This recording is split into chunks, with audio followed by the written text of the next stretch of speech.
ನಿನ್ನೆ ಆಗಿರತಕ್ಕಂಥ ಈ ಬೆಂಗಳೂರು ನಗರದ ಹೃದಯ ಭಾಗವಂತ ಶಿವಾಜಿನಗರ ವಿಧಾನಸಭಾ ಕ್ಷೇತ್ರಕ್ಕೆ ಒಳಪಟ್ಟಿರತಕ್ಕಂಥ ಈ ಬೌರಿಂಗ್ ಹಾಸ್ಪಿಟಲ್ ತುಂಬ ಹಳೇ ಹಾಸ್ಪಿಟಲ್ ಇದೆ. ಇಲ್ಲಿಗೆ ಬರೀ ರಾಜ್ಯ ಅಲ್ಲ, ದೇಶ ಅಲ್ಲ, ವಿದೇಶಗಳಿಂದ ಕೂಡ ಹಲವಾರು ಪೇಷಂಟ್ಗಳು ಚಿಕಿತ್ಸೆ ಪಡಲಿಕ್ಕೋಸ್ಕರ ಇಲ್ಲಿಗೆ ಬರ್ತಾರೆ. ಬಹುಶಃ ಪ್ರಕೃತಿ ಯಾವಾಗ ವಿಕೃತಿ ಆಗುತ್ತೆ ಅನ್ನೋದು ಯಾರು ಕೂಡ ನಿರೀಕ್ಷೆ ಮಾಡೋಕ್ಕಾಗಲ್ಲ. ಅದನ್ನು ನಾನು ಒಪ್ತೀನಿ. ಬೆಂಗಳೂರು ನಗರದಲ್ಲಿ ಒಂದು ದಿನ ಮಳೆ 2 ಗಂಟೆ 3 ಗಂಟೆಗಳ ಕಾಲ ಮಳೆ ಬಂದಾಗ ಅಲ್ಲೋಲ ಕೊಲ್ಲೋಲ ಆಗ್ತಾ ಇದೆ ಅಂತ ಹೇಳಿ ಎಲ್ರಿಗೂ ಗೊತ್ತಿರತಕ್ಕಂಥ ವಿಚಾರ. ಈ ಸರ್ಕಾರ ಬಂದಾಗಿಂದನೂ ಓದ ಪುಟ ಬಂದ ಪುಟ ಬೆಂಗಳೂರು ನಗರದ ಮುಖ್ಯಮಂತ್ರಿ ಉಸ್ತುವಾರಿ ಸಚಿವರಿರ್ಬೋದು, ಮುಖ್ಯಮಂತ್ರಿಗಳಿರ್ಬೋದು, GBA ಅಧಿಕಾರಿಗಳಿರ್ಬೋದು, ಯಾರು ಕೂಡ ಮುಂಜಾಗ್ರತೆ ಕ್ರಮ ವಹಿಸಿ ಇಂಥ ಘಟನೆಗಳು ನಡೆಯದೇ ಇರತಕ್ಕಂಥ ರೀತಿಯಲ್ಲಿ ಇವರು ಮಳೆಕಾಲ ಬರೋ ಮುಂಚೆನೆ ಎಚ್ಚರಿಕೆ ವಹಿಸಿ ಅವರು ಮಾಡಬೇಕಾಯಿತು. ಅದನ್ನ ಯಾವುದೇ ತರ ಕ್ರಮ ಆಗಿಲ್ಲ. ಇವತ್ತು GBA ಅಧಿಕಾರಿಗಳನ್ನ ಕೇಳುವವರು ಮಾಡೋರೇ ಇಲ್ಲ, ಆ ಪರಿಸ್ಥಿತಿಗಿದೆ. 5 ಭಾಗ ಮಾಡಿದ್ದಾರೆ, ಪೀಸ್ ಮಾಡಿದ್ದಾರೆ. 5 GBA ಕಾರ್ಪೊರೇಷನ್ಗಳು ಯಾವ ಪುರುಷತ್ವಕ್ಕೋಸ್ಕರ ತಂದ್ರಿ? ಇವತ್ತು ಸಾಮಾನ್ಯ ಜನರಿಗೆ ರಕ್ಷಣೆ ಕೊಡಕ್ ಆಗಲ್ಲ ಅಂದ್ಮೇಲೆ ಇಂಥ ಸರ್ಕಾರಗಳು ಏನಕ್ಕಿರಬೇಕು? ಜನ ಪ್ರಶ್ನೆ ಮಾಡ್ತಾರೆ. ನೀವು ಏನೇ ಪರಿಹಾರ ಕೊಡಿ, ಹೋಗಿರತಕ್ಕಂಥ ಜೀವ ವಾಪಸ್ ಬರುತ್ತಾ? ಇವತ್ತು 7 ಜನ ಇವತ್ತು ಅವ್ರ ಜೀವವನ್ನ ಕಳ್ಕೊಂಡಿದ್ದಾರೆ. 9 ಜನ ಇವತ್ತು ಇಂಜೂರ್ ಆಗಿ ಟ್ರೀಟ್ಮೆಂಟ್ ನ ಪಡ್ಕೋತಾ ಇದ್ದಾರೆ. ಅವರ ಪರಿಸ್ಥಿತಿಗಳೇನು ಹೇಳ್ಬೇಕಲ್ಲ. ಇವತ್ತು ಕುರ್ಚಿ ಕಾದಾಟದಲ್ಲಿ ಇವತ್ತು ಕಾಲ ಕಳೀತಾ ಇದ್ದಾರೆ. ಹೊತ್ತು ಜನರ ಹಿತವನ್ನ ಕಾಪಾಡೋ ದೃಷ್ಟಿಯಿಂದ ಇವ್ರುಗಳು ಯಾರು ಕೂಡ ಕೆಲಸ ಮಾಡ್ತಾ ಇಲ್ಲ. ಬಹುಶಃ ಇದು ನಿಜವಾಗ್ಲೂ ಕೂಡ ದುರ್ಘಟನೆ. ನಮಗೆಲ್ಲ ಕೂಡ ಬಹಳ ನೋವಿನ ಸಂಗತಿ. ಯಾವುದೇ ಒಂದು ಪ್ರಾಣ ಹೋಗ್ತದಂದ್ರೆ ಅದು ಯಾರು ಕೂಡ ಸಹಿಸಿಕೊಳ್ಳುವಂತ ಕೆಲಸ ಅಲ್ಲ.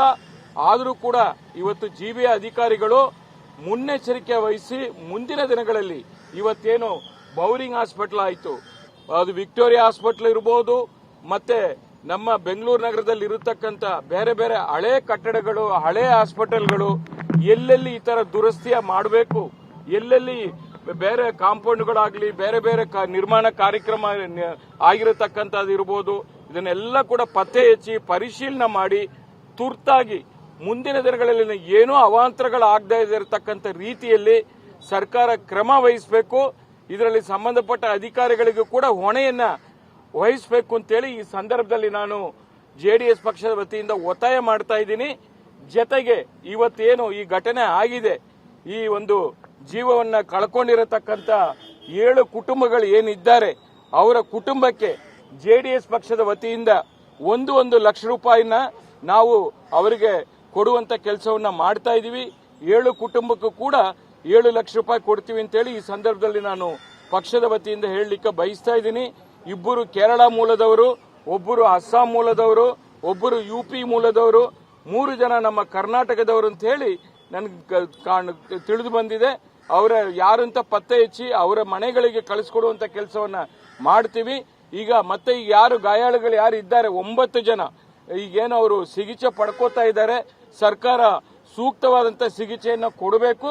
ಮತ್ತೆ ಯಾರು ಜೀವವನ್ನ ಕಳ್ಕೊಂಡಿದ್ದಾರೆ ಅವರ ಕುಟುಂಬಕ್ಕೆ ಅಟ್ಲೀಸ್ಟ್ ಅವರು ಏನಿವತ್ತು ಸರ್ಕಾರ 5 ಲಕ್ಷ ರೂಪಾಯಿ ಘೋಷಣೆ ಮಾಡಿದೆ, 5 ಲಕ್ಷ ಕೊಡಕ್ಕೆ ಅವರಿಗೇನು ಭಿಕ್ಷೆ ಕೊಡ್ತಾ ಇದ್ದೀರಾ? ಒಂದು ಸರ್ಕಾರ ಜೀವನೇ ಕಳ್ಕೊಂಡಿದ್ದಾರೆ, ಅವರ ಕುಟುಂಬದ ಪರಿಸ್ಥಿತಿ ಏನು? ಇದ್ರ ಬಗ್ಗೆ ನಾನು ಬಹಳ ನೊಂದು ಹೇಳ್ತಾ ಇದ್ದೀನಿ. ಸರ್ಕಾರ ಕೂಡಲೇ ಕನಿಷ್ಠ 25 ಲಕ್ಷ ರೂಪಾಯಿನಾದ್ರು ಘೋಷಣೆ ಮಾಡಬೇಕು. ಆ ನೊಂದ ಕುಟುಂಬಗಳಿಗೆ ಏನೋ ಒಂದು ದಾರಿದೀಪ ಆಗಬೇಕು. ಮತ್ತೆ ಈಗ ಯಾರ್ಯಾರು ಗಾಯಾಳುಗಳು ಯಾರು ಇದ್ದಾರೆ ಅವರ ಕುಟುಂಬಕ್ಕೂ ಕೂಡ ತಲಾ 25,000 ರೂಪಾಯಿನ ನಮ್ಮ JDS ಪಕ್ಷದ ವತಿಯಿಂದ ನಾವು ಕೊಡ್ತಾ ಇದೀವಿ. ಮುಂದಿನ ದಿನಗಳಲ್ಲಿ ಇಂಥ ಒಂದು ಘಟನೆ ಮರುಕಳಿಸಬಾರದು. ಅದಕ್ಕೆ ಉಸ್ತುವಾರಿ ಸಚಿವರು ಮಾನ್ಯ DCM ಅವರು ತುರ್ತಾಗಿ ಸಭೆ ಕರೆದು GBA ಅಧಿಕಾರಿಗಳಿಗೆ ಚುರುಕು ಮುಟ್ಟಿಸುವಂತ ಕೆಲಸವನ್ನ ಮಾಡಬೇಕು. ಇನ್ನೇನು 2-3 ದಿವಸ ಮಳೆ ಬರುತ್ತೆ ಅಂತೇಳಿ ನಮಗೇನು ಮಾಹಿತಿ ಬಂದಿರತಕ್ಕಂಥ ಇರೋದ್ರಿಂದ ಇನ್ನೂ ಹೆಚ್ಚೆಚ್ಚು GBA ಕೆಲಸ ಆಗಬೇಕು ಅಂತ ಹೇಳಿ ಎಲ್ಲಿ ಮಳೆ ಪ್ರದೇಶ ಇರ್ಬೋದು, ನೀರು ನಿಂತ್ಕೊಳ್ಳೋ ಪ್ರದೇಶ ಇರ್ಬೋದು, ಅಧಿಕಾರಿಗಳು ಎಚ್ಚೆತ್ಕೊಂಡು ಕೆಲಸ ಮಾಡಬೇಕು ಅಂತೇಳಿ ಈ ಸಂದರ್ಭದಲ್ಲಿ ನಾನು ಒತ್ತಾಯ ಮಾಡ್ತಾ ಇದ್ದೀನಿ.